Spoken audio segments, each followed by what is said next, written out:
भक्तामर स्तोत्र के सुंदर काव्यों का अर्थ इन दिनों पाठशाला में हो रहा है। हे भगवान, बड़े बड़े डर भी आपके भक्त का कुछ भी नहीं बिगाड़ पाते।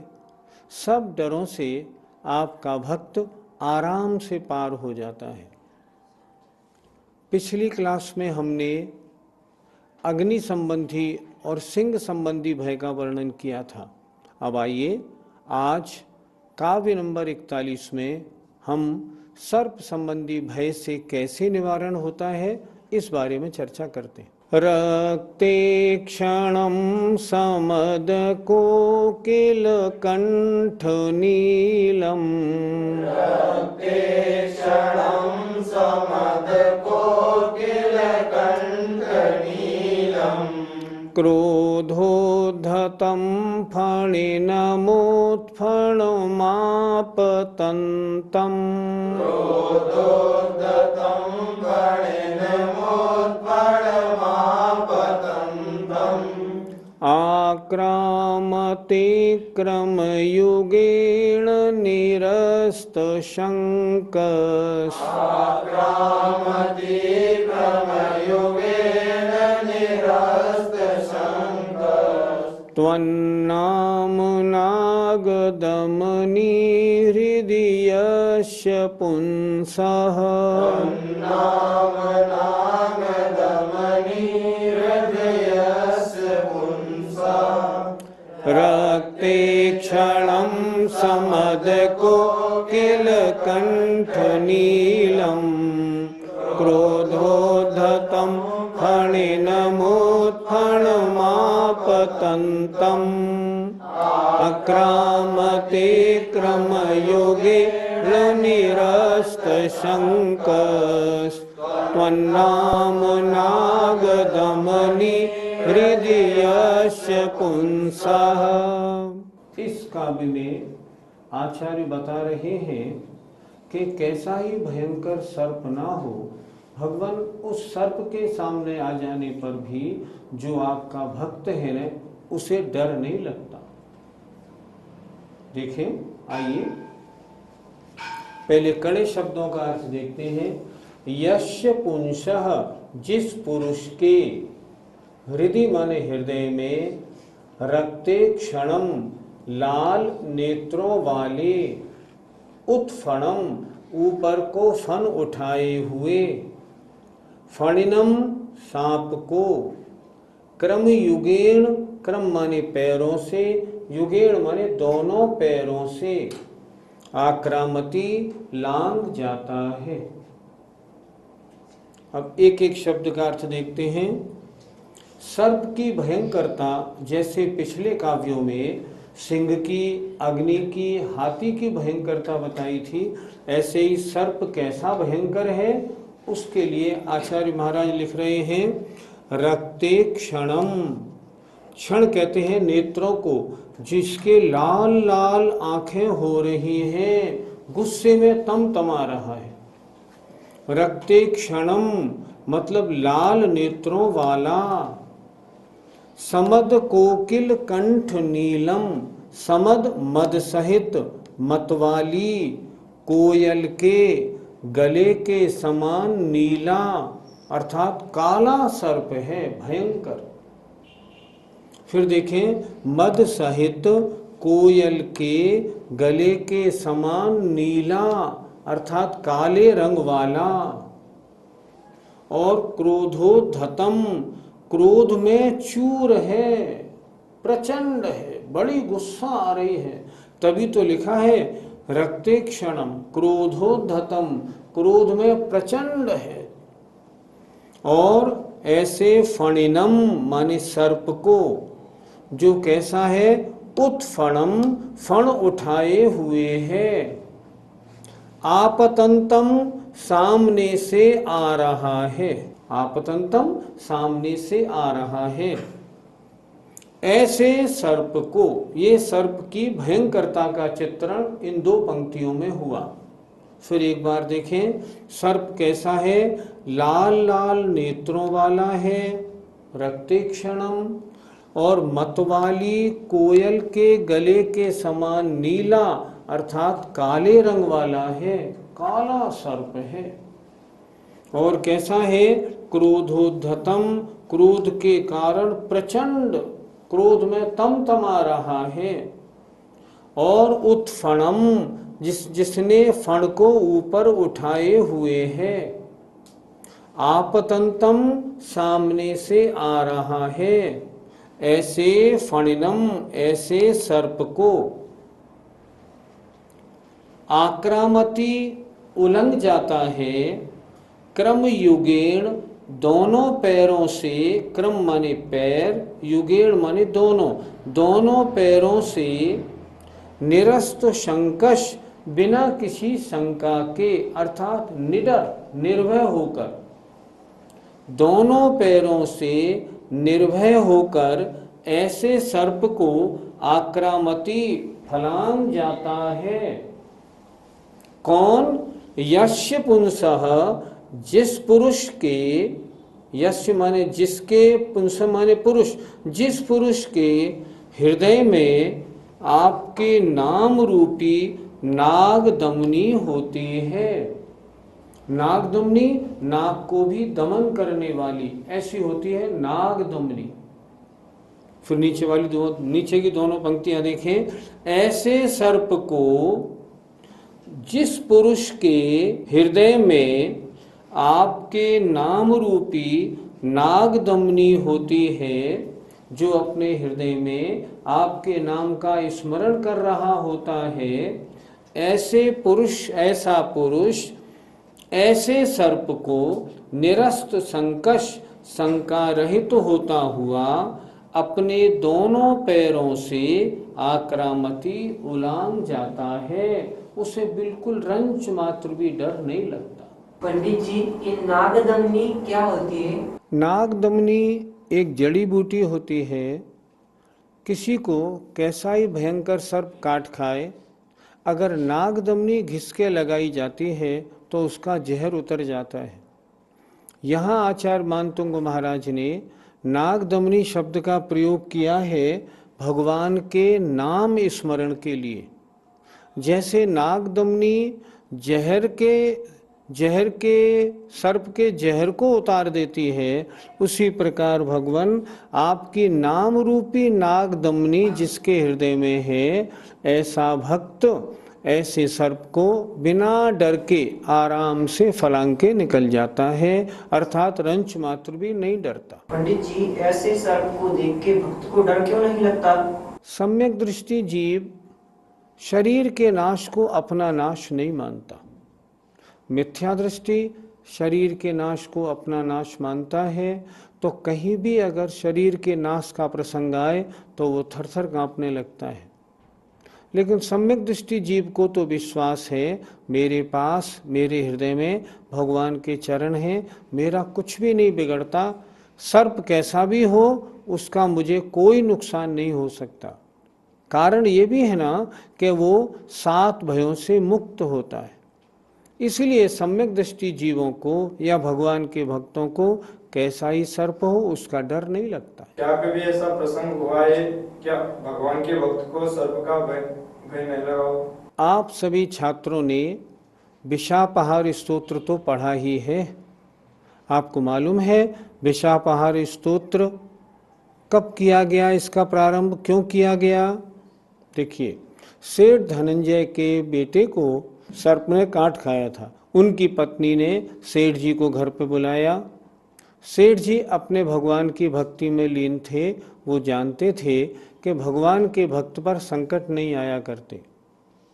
सेठानी ने फिर बुलाया। फिर जब सेठ जी नहीं आए तो सेठानी उस बच्चे को गोदी में लेके मंदिर में ही आ गई और जहाँ सेठ जी पूजा कर रहे थे उनके सामने लाके उस बच्चे को रख दिया।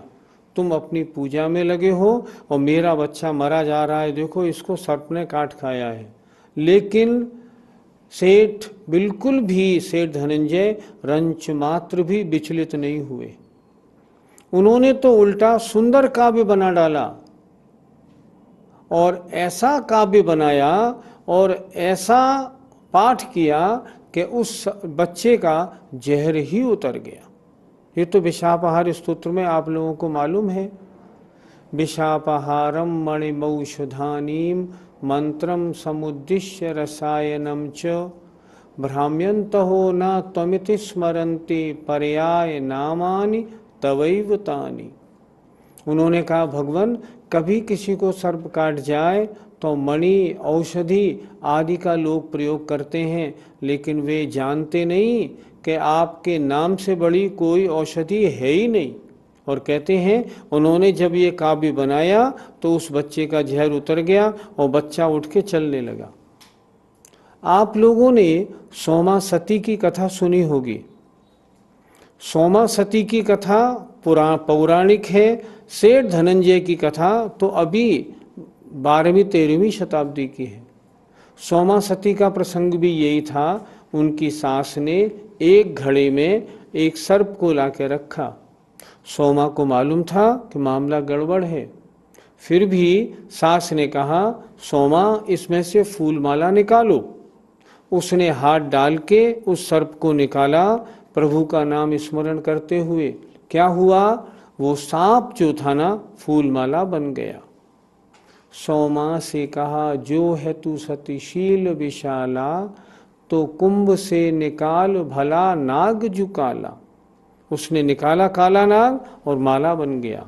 भगवान के भक्तों के ऊपर ऐसे बहुत से प्रसंग हमें शास्त्रों में पढ़ने को मिलते हैं, लेकिन प्रभु नाम का स्मरण हो तो सांप कुछ भी नहीं बिगाड़ते। एक घटना जो हमारे शिक्षा गुरु पंडित हुकुमचंद जी बयाने वाले हमको सुनाया करते थे। वो कह रहे थे, हम जब मुरैना में पढ़ते थे तो प्रातःकाल जंगल में हम शौच के लिए गए। जब वहाँ से लौट रहे थे तो हमने देखा एक बड़ा भयंकर सांप हमारे पीछे दौड़ा चला आ रहा है। हमने दौड़ लगाई, लेकिन कितनी दौड़ लगाते, एक पत्थर से हम टकरा के, बड़ा पत्थर पड़ा था, टकरा के उसके ऊपर गिर पड़े और हम बेहोश हो गए। बस षण्मुखकार मंत्र पढ़ते पढ़ते हम भागे जा रहे थे। करीब आधे घंटे बाद जब हमारी नींद खुली तो हमने देखा वो सर्प हमारे चारों ओर तो चक्कर लगा रहा है, लेकिन हमारा कुछ भी नहीं बिगाड़ रहा। डर के मारे हम षण्मुखकार मंत्र पढ़ते रहे और पढ़े रहे। कुछ देर बाद वो सर्प चला गया। ये तो वर्तमान की 50, 60, 70 वर्ष पहले की घटना है। तो इसका मतलब क्या हुआ? भगवान के भक्त या आपके नाम स्मरण करने वालों के ऊपर सर्प कभी आक्रमण नहीं करता। वे निडर रहते हैं, वे सर्प से नहीं घबराते। 41वें काव्य में भगवान के भक्ति से, भजन से, नाम स्मरण से सर्प का भय समाप्त हो जाता है, ये बताया। अब ये 42वां काव्य आपके सामने है। इसमें बताया है कि युद्ध क्षेत्र में कैसा ही युद्ध संग्राम हो, भगवान आपके नाम स्मरण करने वाले हमेशा विजयी होते हैं। अर्थात आपके भक्तों को संग्राम में भय नहीं होता। आइए उच्चारण करते हैं। वल्गतुरंग गज गर्जित भीमनाद, वल्गतुरंग गज गर्जित भीमनाद, माजौ बलं बलवतामपि भूपतीनां, माजौ बलं बलवतामपि भूपतीनाम्, उद्य दिवाकरमयूख शिखापविद्धम्, उद्दिवाकरमयूख शिखापविद्धम्, त्वत्कीर्तनात्तमैवाशुभिदामुपैति, त्वत्कीर्तनात्मैवाशुभिदामुपैति, वल्गतुरंग गज गर्जित भीमनाद, माजौ बलं बलवतामपि भूपतीनाम्, उद्य दिवाकरमयूख शिखापविद्धम्, त्वत्कीर्तनात्तमैवाशुभिदामुपैति। पिछले काव्य में कहा गया था कि आपका भक्त सर्प से नहीं डरता, उसको बड़े निर्भय होकर उल्लंघन कर जाता है। इस काव्य में कहा गया है कि कैसा ही युद्ध क्षेत्र हो, लेकिन भगवान जीत उसी की होती है जो आपका भक्त होता है। आइए काव्य के एक एक शब्द का अर्थ देखते हैं। पहले कड़े शब्दों का अर्थ देखें। त्वत्कीर्तनात्, आपके कीर्तन अर्थात स्तवन से, आजऊ युद्ध क्षेत्र में, वलगत तुरंग, वलगत माने उछलते हुए, तुरंग माने घोड़े, बलम माने सेना, उद्यत दिवाकर, उद्यत माने उगते हुए, दिवाकर माने सूर्य की, आशु माने शीघ्र ही, भिदाम माने विनाश को। आइए अब एक एक शब्द का अर्थ देखते हैं। वलगत उछलते हुए, तुरंग माने घोड़े। जैसा आचार्य ने हर बार किया है, पहले युद्ध की भयंकरता का वर्णन करते हैं। तो पहले युद्ध की भयंकरता का वर्णन हो रहा है। कैसा युद्ध है? बलगत तुरंग मतलब उछलते हुए घोड़े, गज गर्जित और गर्जना करते हुए हाथियों के, भीम माने भयंकर, नाद माने शब्द वाले, आजऊ माँ उधर चला गया, भीमनादम यहाँ हुआ आजऊ, आजऊ माने युद्ध क्षेत्र में, बलवताम बलवान भी, भूपति नाम राजाओं की, बलम माने सेना। युद्ध क्षेत्र कैसा है? भयंकर। कैसा भयंकर? उसमें घोड़े उछल रहे हैं और हाथियों के गरजने का भयंकर नाद हो रहा है। नाद माने शब्द। ऐसे आजऊ युद्ध क्षेत्र में, बलवताम अपि बलवान भी, भूपति नाम राजाओं की, बलम माने सेना। कैसे नष्ट हो जाती है? नीचे कह रहे हैं, उद्यत उदीयमान सूर्य की, मयूख माने किरणों की, शिखाओं से नष्ट किए गए की तरह। जैसे सूर्य उगा और उसकी किरणों से नाश हुआ। किसका? देखें, तम त्वत्कीर्तना तम इव, नाश किए गए अंधकार की तरह। अर्थात जिस प्रकार उदीयमान सूर्य की किरणों की शिखाओं के द्वारा अंधकार नष्ट कर दिया जाता है, उसी तरह हे भगवान त्वत्कीर्तनात्, आपके कीर्तन से ऐसी जो बलम माने सेना है, वो आशु माने शीघ्र ही, भिदाम माने नाश को प्राप्त हो जाती है। भयंकर युद्ध क्षेत्र में सामने वाला शत्रु बलवान है, अजेय है, परास्त नहीं हो पाएगा। लेकिन फिर भी अगर आपके कीर्तन में वो जीव लगा है, आपका कीर्तन कर रहा है, आपका नाम स्मरण कर रहा है, तो वह सेना भी नाश को प्राप्त हो जाती है। जीतता कौन है? आपका भक्त। एक बार फिर देख ले जरा। उछलते हुए घोड़े और गरजते हुए हाथियों के भयंकर शब्द वाले युद्ध क्षेत्र में, बलवान भी राजाओं की सेना, भिदाम उपैती, नाश को प्राप्त होती है। किसके द्वारा?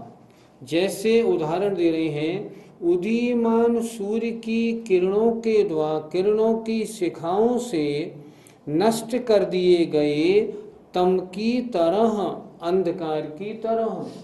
जैसे कैसा ही अंधकार हो, सूर्य उदित हुआ और उसकी किरणों की शिखाएं उस अंधकार को नष्ट कर देती हैं, उसी तरह।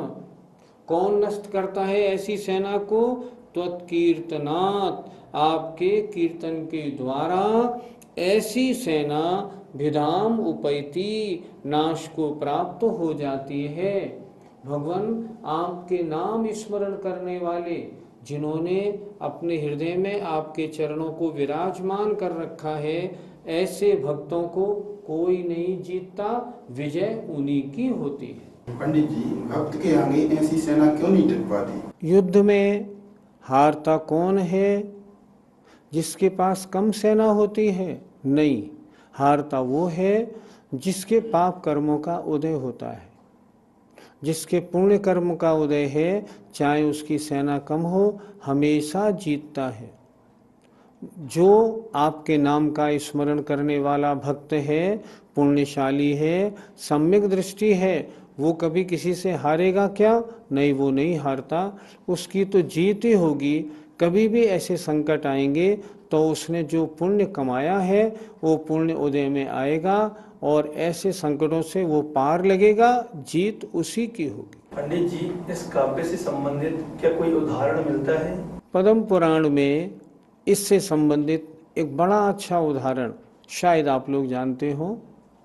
एक था राजा वज्रकर्ण। उसने क्या किया था कि उसने अपनी अंगूठी में एक भगवान विराजमान कर रखे थे, भगवान का चित्र या मूर्ति विराजमान कर रखी थी। वह राजा सिंगोदर के अंडर में था, तो जब भी वो राजा की वंदना करता था तो वह उस मूर्ति को सिर झुकाता था। राजा को लगता था मेरी वंदना कर रहा है। उसने नियम ले रखा था, मैं राजा की वंदना नहीं करूँगा। करनी पड़ती थी तो क्या करे, तो अपनी अंगूठी की मूर्ति की वंदना करता था, राजा की वंदना नहीं करता था। एक चुगलखोर ने उसकी चुगली राजा को कर दी। राजा ने उनको बुलाया कि तुम आके मुझे नमस्कार करो। वज्रकर्ण को मालूम पड़ गया था कि किसी ने चुगली कर दी है, अब क्या होगा, अब मुझे राजा को नमस्कार करना पड़ेगा, मैं नमस्कार करूँगा नहीं। राजा ने क्या किया, उसके पूरे महल को और उसके किले को अपनी सेना से घिरवा दिया।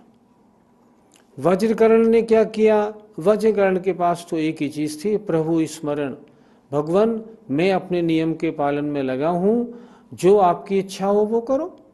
पुण्य का उदय भगवान के नाम स्मरण करने वालों के सामने तो आता ही है। उसके पुण्य के उदय से क्या हुआ, रामचंद्र जी और लक्ष्मण जी का अगले दिन ही उस नगरी में प्रवेश हो गया। और फिर क्या हुआ, लक्ष्मण जी को जब मालूम पड़ा कि यहाँ ऐसा ऐसा एक भक्त के ऊपर अन्याय हो रहा है, तब वो राजा सिंगोदर के दरबार में गए और सिंगोदर को पकड़ के लाए और रामचंद्र जी के सामने उस राजा को रख दिया। विजय किसकी हुई, वज्रकर्ण की। हार किसकी हुई, सिंगोदर की। सेना किसके पास थी, सिंगोदर के पास।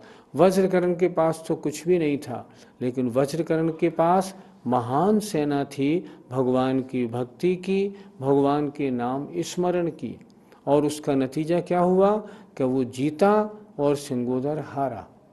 हमें विश्वास रखना चाहिए, संसार में संकट तो हमेशा आते हैं, कैसे ही संकट आए, यदि हम भगवान के नाम का स्मरण करेंगे सारे संकट दूर हो जाएंगे, संकट हटेंगे, हमारी विजय होगी।